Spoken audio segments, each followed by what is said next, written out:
I am Daniel Lucas, and welcome to Book 101 Review. Book 101 is all about the books that I read for the last 40 years. And today I have my special guest. She is the author of the book Rebel Hugger, no other than Miss Melinda Lee Smith. Hi, Daniel. It's so great to be here. Welcome to Book 101, Miss Melinda. And can you please introduce more about yourself if I mispronounce your last name? You did not mispronounce it. It sounded pretty good to me. My name is Melinda Lee Schmidt, and I am an empowerment coach and just currently wrote my memoir, Rebel Hugger. And I'm super excited to talk about that today. Yes, indeed. And thank you so much for sharing your knowledge and wisdom to the world. How did your experience as a consultant with the companies like Spotify and Amazon shape the book's approach to change? Say that again. I want to make sure I understand that question. How did your experience as a Mhm. consultant with the companies like Spotify or Amazon shapes the book's approach to change? So, it really helped to shift how I thought about publishing the books. So, if that's what you're talking about, like when I was going into my memoir, I really kind of weighed my options between self publishing versus um, traditional publishing, and the ease with which Amazon specifically allows me to share my book with the world. It got it out there faster, and it gave me a lot more. Um, it gave me a lot more freedom with the way that I wanted to present the book to the world. Hmm. So I'm asking Yeah. which one trigger you? Which one will be the mm, publishing house you will publish your book? I If I is that correct? self-published. Oh, self-published. Yep, I Okay. self-published. Okay. So what are your struggles in writing your memoir?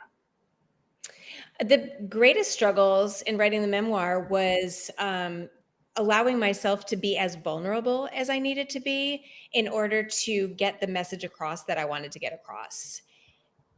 Writing a memoir is really a an exercise in self-discovery, and it revealed so much about me that I hadn't even recognized or realized about myself.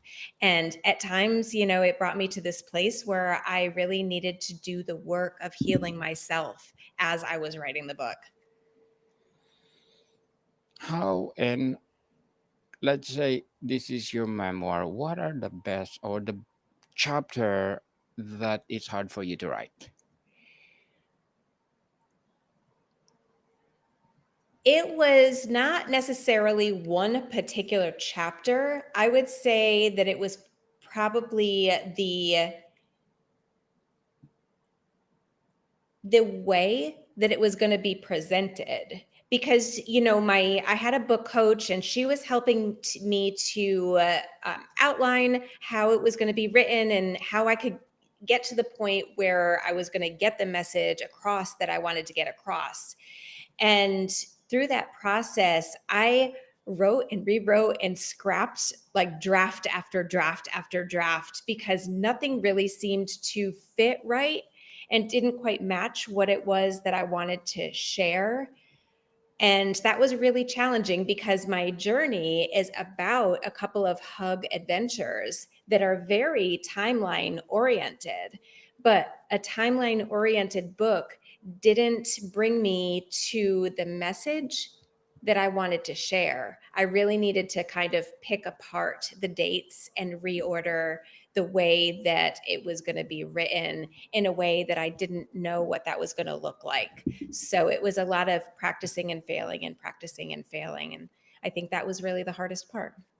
Trial and error indeed. Yes. And Miss, if you want to modify this book after 10 years, which part of the book you want to modify?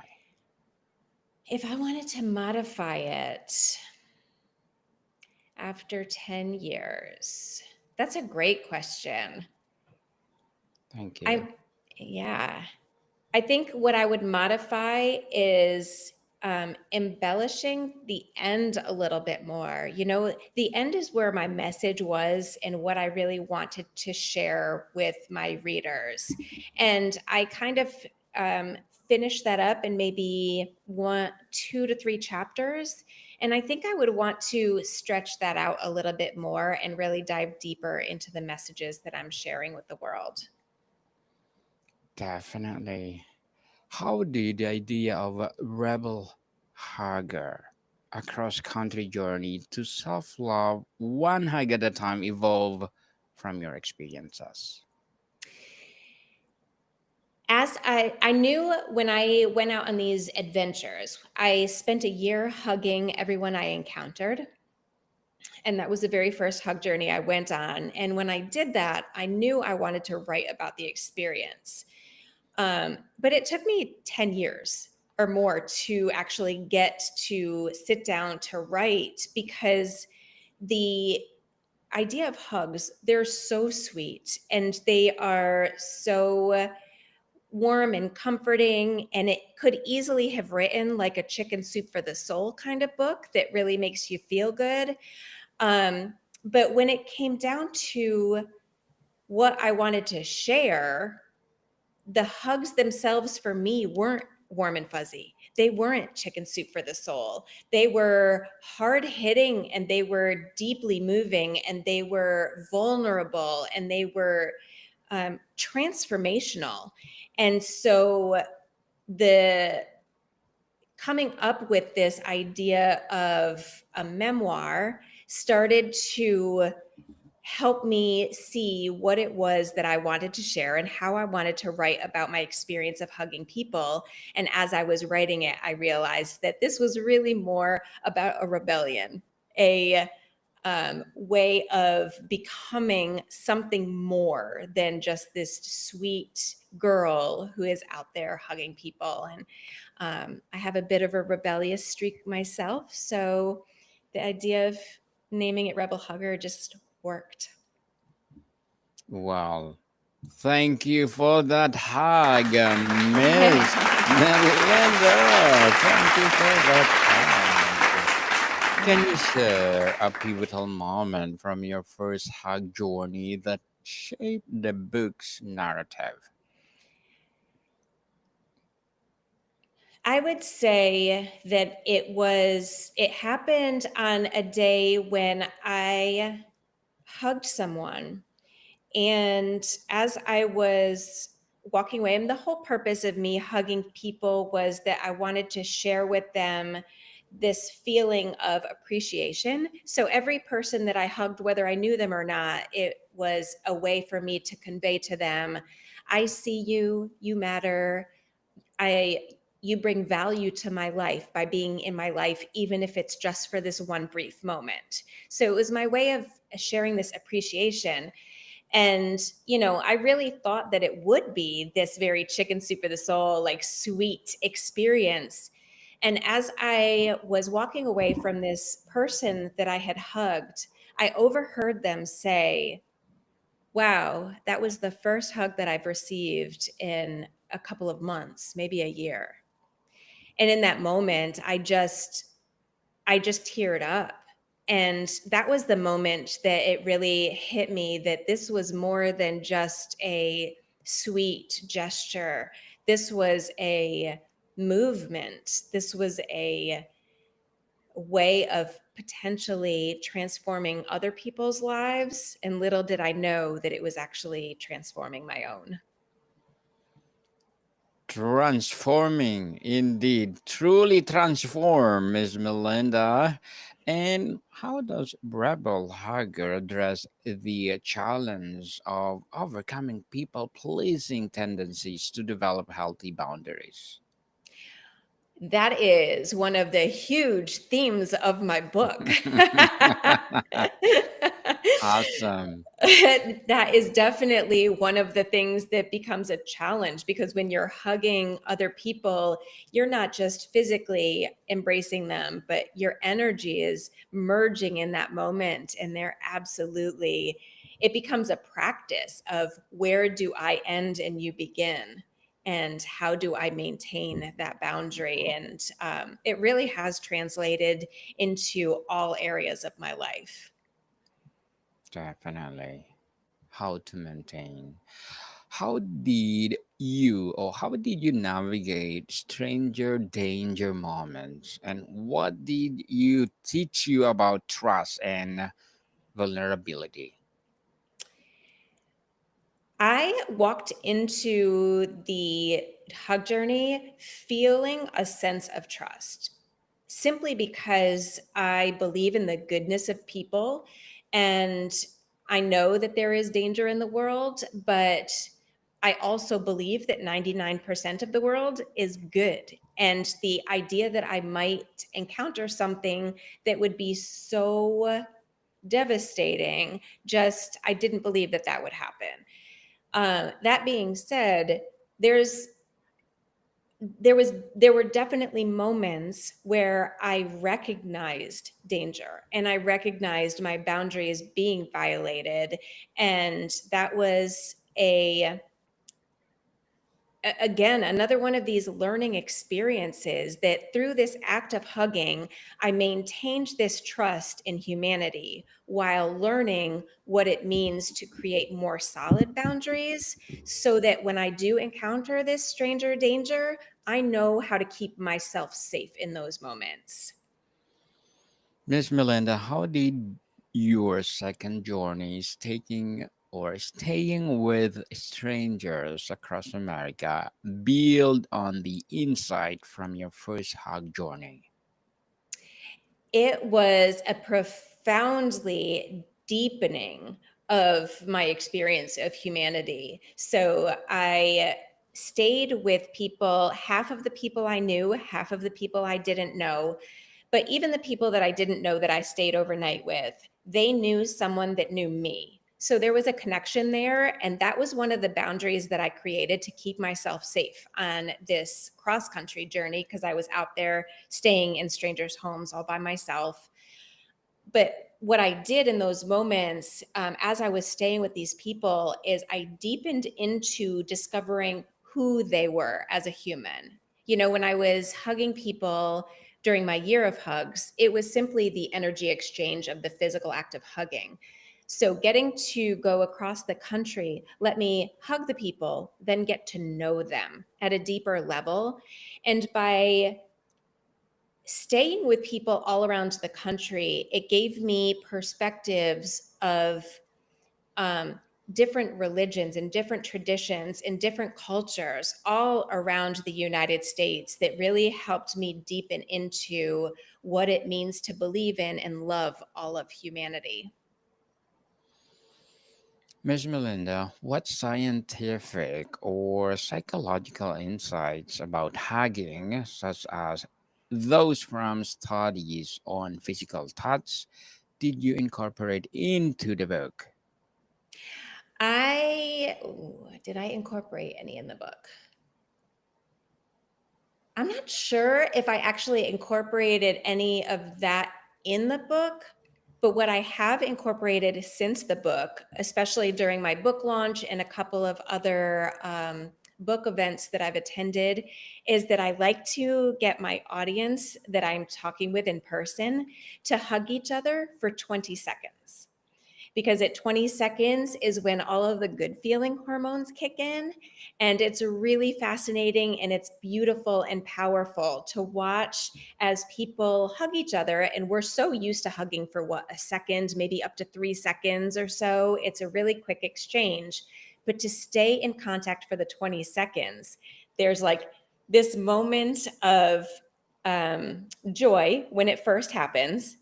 And then there becomes this moment of discomfort about halfway through because it's like, wait, we still have to keep going. Like the 20 seconds isn't up. And it's really fun to watch that process. And then when it gets closer to the 20 seconds, there's this beautiful moment of surrender where people's shoulders just kind of drop and they relax into the moment and they become more grounded. Some people may get tears and some people just start to laugh. And it's just this, you can see those feel good hormones just starting to pump through people's bodies. It's really amazing. Totally amazing.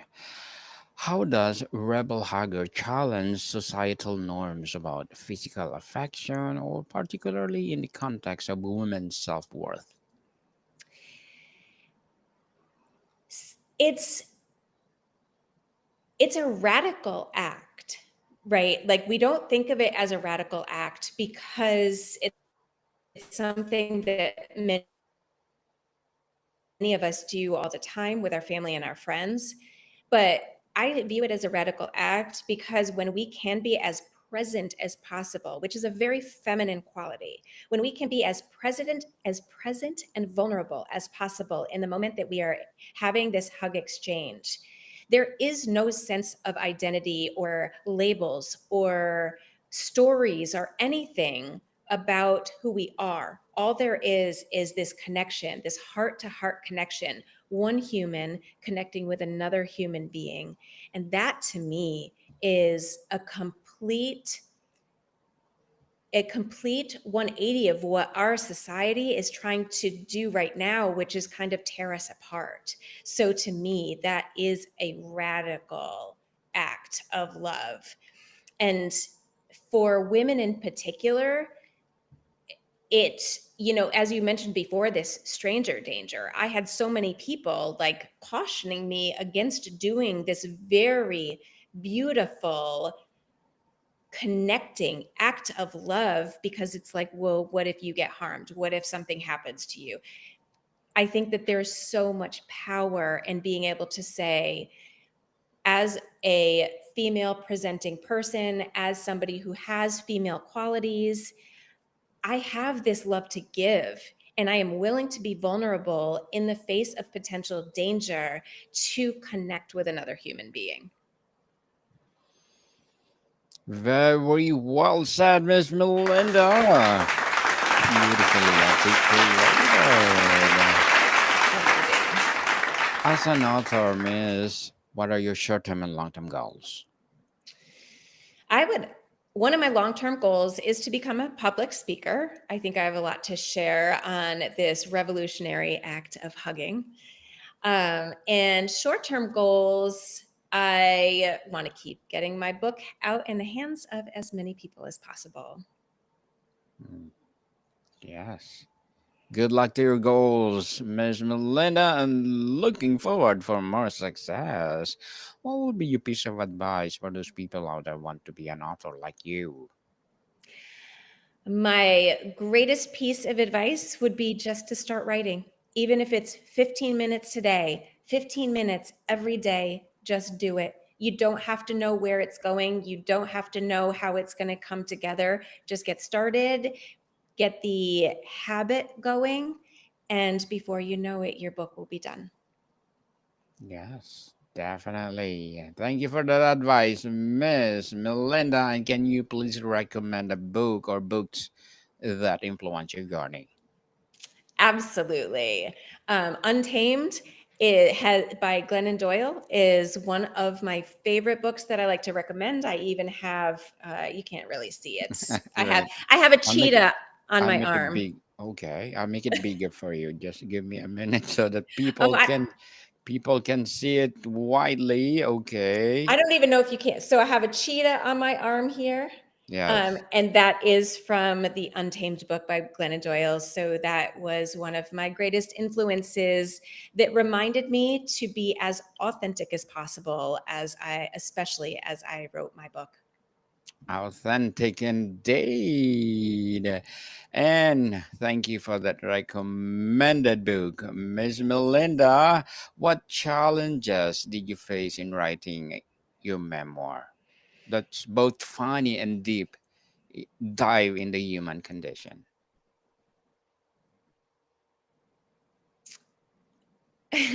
Probably the fact that I needed a therapist before I could get it finished. Because I did, it just brings up so much stuff that towards the end, my book coach was like, maybe it's time to call a therapist. And I was like, I think you might be right. And what challenges did you face in writing memoir that, let's say, different from other memoir that are available for today? I I don't I feel like I felt pretty good about putting my memoir out in the world just because I felt like my message was a little bit different than Yes, most of the memoirs that are out there right now.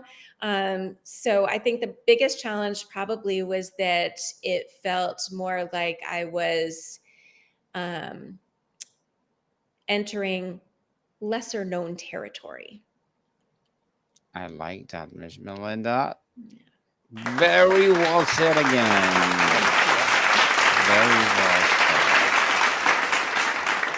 And I know you give already your advice, but what practical advice does Rebel Hager offer for readers to incorporate small acts of connection into their daily lives? The greatest advice that I can give from my book is to connect with yourself first. And the way that I love to do that is just by placing my hand on my heart, especially as I'm moving through my day, even as I am maybe encountering a challenge in my day. I place my hand on my heart. I take a nice deep breath, and that helps me to remember just who I am so that I'm showing up authentic in all moments. Remember who you are, people, and Yes. relax. Take a deep breath. Oh, amazing, amazing, Miss Melinda. And before we wrap up our discussion for today, I'm inviting you to please to listen to my other podcast, people, because my abstract essay is already in fifth season, abstract poetry in second season, and my book 101 review in fifth season too. Comedy 101 in second season, and my food 101 in fifth season as well. Geography 101 in fourth season, and my baby podcast Law 101 and Mental Health 101 love letters in its fourth season, as well as my movie 101 review and music 101, science 101 and sex 101 in its first season. Please listen to them wherever you listen your podcasts. Miss Melinda, what is the one key takeaway you hope readers gain from Rebel Hugger about finding joy and self love through human connection? I hope that the book inspires them to hug more and maybe to hold on a little bit longer as they're hugging more. Yes, Miss Melinda, thank you so much for your hug to the world and hoping for more and more hug that you're gonna bring to us that empower our connection. So, can you please invite our listeners to support your rebel hugger? Yes, absolutely. My book can be found on my website, which is melindaleeschmidt.com, and it can also be found on Amazon.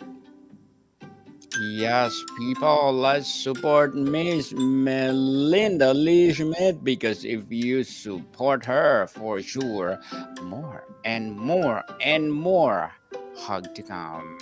So, Miss Melinda, Yes. thank you so much for your time. Thank you so much, Daniel. This was a lot of fun. More to come, people. See you soon.